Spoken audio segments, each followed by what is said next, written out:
ദൈവത്തിനു മഹത്വം. യേശുക്രിസ്തുവിന്റെ വീണ്ടും വരവും പ്രവചന പഠനമെന്ന 122-ാമത്തെ ഭാഗത്തേക്ക് ഏവരെയും പ്രാർത്ഥനയോടെ ക്ഷണിച്ചുകൊള്ളുന്നു.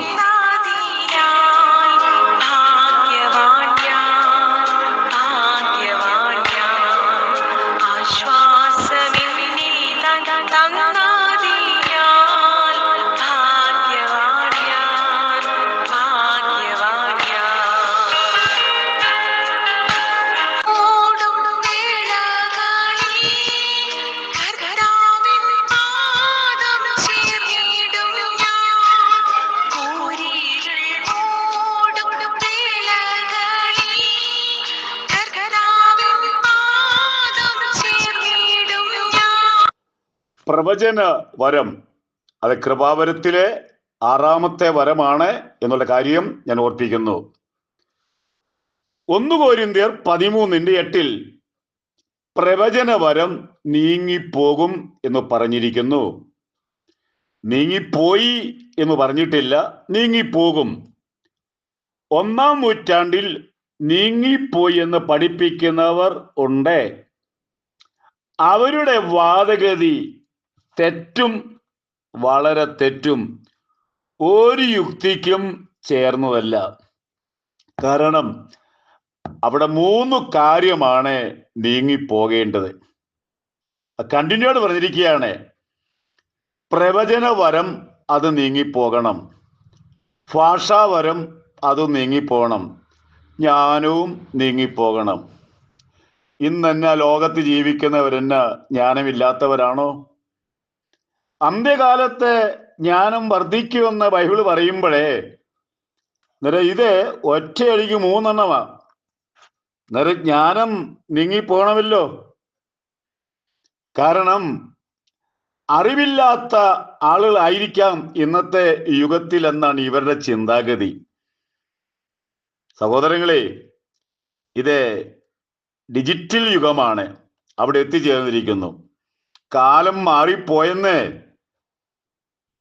പക്ഷെ ഇവർക്ക് ഈ കാലത്തെ പറ്റി അറിയയില്ലേ. രണ്ടാമത് അവരുടെ വാദഗതി, ഇതെല്ലാം മാനുഷിക വാദഗതിയാണ്. പൂർണ്ണമായത് വരുമ്പോൾ അംശമായത് മാറിപ്പോകും. ഇവരോട് പറഞ്ഞിരിക്കുന്നത് പൂർണ്ണമായത് വരുമ്പോൾ പുതിയമ വന്നപ്പം മാറിപ്പോയെന്ന്. അതെവിടെ പറഞ്ഞിരിക്കുന്നത് മാറിപ്പോയെന്ന്? വാസ്തവത്തിലെ 1 കൊരിന്ത്യർ 12, 13, 14 ഈ അധ്യായങ്ങളെ ഒന്ന് വായിച്ചാൽ ഒരുമാതിരിപ്പെട്ട എല്ലാവർക്കും ഇതിന്റെ സത്യം മനസ്സിലാക്കാൻ സാധിക്കും. എന്തു ചെയ്യാനാ? ആരെങ്കിലും പറയുന്ന കേട്ട് വിളിച്ചു പറയുന്ന ഒരു കാലമായി മാറിയിരിക്കുകയാണ് ഇവരുടെ കാലം എന്ന് ആരെയും ഓർപ്പിച്ചുകൊള്ളുക. എന്നാൽ ഈ കൃപാവരങ്ങളും ആത്മാരുടെ ആരാധനയും ഈ അന്യഭാഷയും ഒക്കെ എന്നുവരെയാണെന്ന് ചോദിച്ചാൽ ബൈബിൾ ശരിക്ക് പഠിച്ചു കഴിഞ്ഞാൽ കർത്താവിൻ്റെ കാഹളനാദം കേൾക്കുന്ന ആ സമയത്തിന് മുമ്പ് വരെയും ഈ കൃപാവരങ്ങളും അന്യഭാഷയും ആത്മാരുടെ ആരാധനയും ഉണ്ടായിരിക്കും എന്നുള്ള കാര്യം ബൈബിളിലൂടെ ഓർപ്പിച്ചുകൊള്ളുന്നു. പൗലോസ് പറഞ്ഞിരിക്കുന്നത് 1-ാം നൂറ്റാണ്ടിലെ സഭകൾ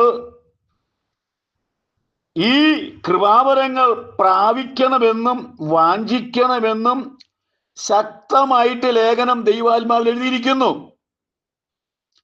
നമ്മൾ ഒന്നുകൂടെ ചിന്തിച്ചു കഴിഞ്ഞാൽ ഇവിടുത്തെ ദൈവമക്കളുടെ വിശേഷാൽ വേർപെട്ടവരെ, ഒന്നുകൂടെ പറഞ്ഞാൽ പെന്തക്കോസുകാരെ, അവരുടെ നിലനിൽപ്പെന്ന് പറയുന്നത് 66 പുസ്തകങ്ങൾ അടങ്ങിയിരിക്കുന്ന സത്യ വേദപുസ്തകം, സ്വർഗത്തിൽ എന്നേക്കും സ്ഥിരമായിരിക്കുന്ന ആ സത്യഗ്രന്ഥം അഗ്നിമയമായ ഒരു ഗ്രന്ഥം കൂടെയാണ്. ഓർത്തുകൊള്ളുക, കൃപാവരങ്ങളും വിശുദ്ധ ബൈബിളും കൃപാവരങ്ങളും ആത്മാവിലുള്ള ആരാധന ഇല്ലാത്തത് സഭയല്ല എന്നുള്ള കാര്യം ഓർത്തുകൊള്ളണം. ദൈവമക്കളുടെ നിലനിൽപ്പെന്ന് പറയുന്നത് ആത്മാവിലുള്ള ആരാധനയാണ്.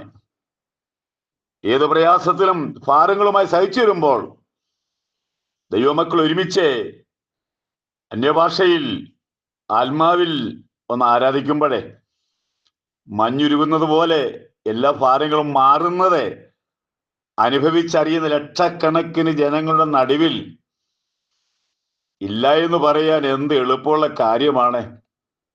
അനുഭവിക്കുന്ന ഞങ്ങൾ ഓരോരുത്തരും ഇതിന്റെ സന്തോഷത്തിന്റെ മാധുര്യം മനസ്സിലാക്കുമ്പോൾ കുറെ എണ്ണം വിളിച്ചു പറയാണ് ഇതില്ല എന്ന് പറയുന്നു. ഒരു കാര്യം കൂടെ പറയട്ടെ, ഈ ആത്മാവിലുള്ള ആരാധനയും കൃപാവരമില്ലാത്ത പ്രസ്ഥാനങ്ങൾ സൊസൈറ്റിയാണ്, സഭയല്ല, സംഘടനയാണ്. അതെ, അപ്പോസ്തലപ്രവൃത്തി 1:15 പറഞ്ഞിരിക്കുന്നത് അന്ന് വരെയും പരിശുദ്ധാത്മാവ് അവരുടെ മേൽ വരാഞ്ഞത് കൊണ്ട് ഏകദേശം 120 പേര് കൂടിയ സംഘം എന്നാണ് പറഞ്ഞിരിക്കുന്നത്. അതുകൊണ്ട് ഇന്ന് ആത്മാവിലുള്ള ആരാധനയും കൃപാവരങ്ങളും ഇല്ലാത്ത പ്രസ്ഥാനങ്ങൾ സഭയുടെ അകത്ത് വന്നിട്ടില്ല, സഭയുടെ അതിരിന്റെ പുറത്ത് നിൽക്കുന്നു. സ്നേഹത്തോടെ പറയുന്നു, ഈ ക്ലാസ് കേൾക്കുന്ന ആരെങ്കിലും ഉണ്ടെങ്കിൽ ആ സംഘടനയൊക്കെ വിട്ട് സത്യത്തിലും ആത്മാവിലും ആരാധിക്കാൻ വേണ്ടി നിങ്ങളെ സ്നേഹത്തോടെ ആഹ്വാനം ചെയ്യുകയാണ്. നാം എത്ര പാട്ടുപാടിയാലും എന്തെല്ലാം നമ്മൾ പ്രസംഗിച്ചെന്ന് പറഞ്ഞാലും നമ്മുടെ ആരാധനയിൽ പരിശുദ്ധാത്മാവിന്റെ പ്രവർത്തനമില്ലെങ്കിൽ, പരിശുദ്ധാത്മാവിനെ തള്ളിക്കളഞ്ഞിട്ട് അന്യഭാഷയെ മാറ്റി നിർത്തിയിട്ട് കൃപാവരങ്ങളെ മാറ്റി നിർത്തി നാം എന്തെല്ലാം ആരാധിച്ചാലും എന്തെല്ലാം പ്രസംഗിച്ചാലും അത് വെറുതെയാണ്, പ്രതിഫലമില്ല എന്നുള്ള കാര്യം ഓർപ്പിച്ചുകൊള്ളുന്നു. ആയതുകൊണ്ട് ഈ സത്യവേദപുസ്തകത്തിൽ പറഞ്ഞിരിക്കുന്ന ഈ പരിശുദ്ധാത്മാവാകുന്ന അന്യഭാഷയ്ക്ക് വേണ്ടി കാത്തിരിക്കുക, പാവങ്ങളൊക്കെ ഏറ്റുപറയുക, കുറവുകളൊക്കെ ഏറ്റു പറഞ്ഞു കഴിഞ്ഞാൽ സ്നേഹസമ്പന്നന ദൈവം പരിശുദ്ധാത്മാവിനെ ദാനമായി തരാൻ ദൈവം വിശ്വസ്തനാണ്. എനിക്ക് വേണ്ട എന്ന് പറഞ്ഞാൽ ദൈവം കൊടുക്കുകയില്ല. ദൈവം അങ്ങനെ അടിച്ചേൽപ്പിക്കുന്ന പദ്ധതിയും കൂടെ അല്ല. കർത്താവ് പറഞ്ഞിരിക്കുന്നത് ദാഹിക്കുന്നവൻ എൻ്റെ അടുക്കൽ വരട്ടെ എന്ന് പറഞ്ഞിരിക്കുന്നത്, ഇച്ഛിക്കുന്നവൻ കുടിക്കട്ടെ എന്ന് പറഞ്ഞിരിക്കുന്നത്. ദാഹമില്ലാത്തവന് വെള്ളത്തിന് വിലയില്ല. അതുകൊണ്ട് ദാഹിക്കുന്ന ഏവർക്ക് സൗജന്യമായി കൊടുക്കുന്ന പരിശുദ്ധാത്മാവിലേക്ക് സ്നേഹത്തോടെ ഞാൻ നിങ്ങളെ വിളിക്കുകയാണ്. കാരണം ഈ ഭൂമിയിൽ നാം നിലനിൽക്കണമെങ്കിൽ, സന്തോഷത്തോടെ ജീവിക്കണമെങ്കിൽ ഈ പരിശുദ്ധാത്മാവിലുള്ള സന്തോഷവും ആരാധനയും നമ്മൾ ഏറ്റവും അധികം വർദ്ധിപ്പിക്കണം. ഒന്നുകൂടെ പറയട്ടെ, നമ്മുടെ സഭായോഗങ്ങളിൽ നമുക്ക് ആത്മാവിലുള്ള ആരാധനയ്ക്ക് സമയം കൂടുതൽ എടുക്കുക.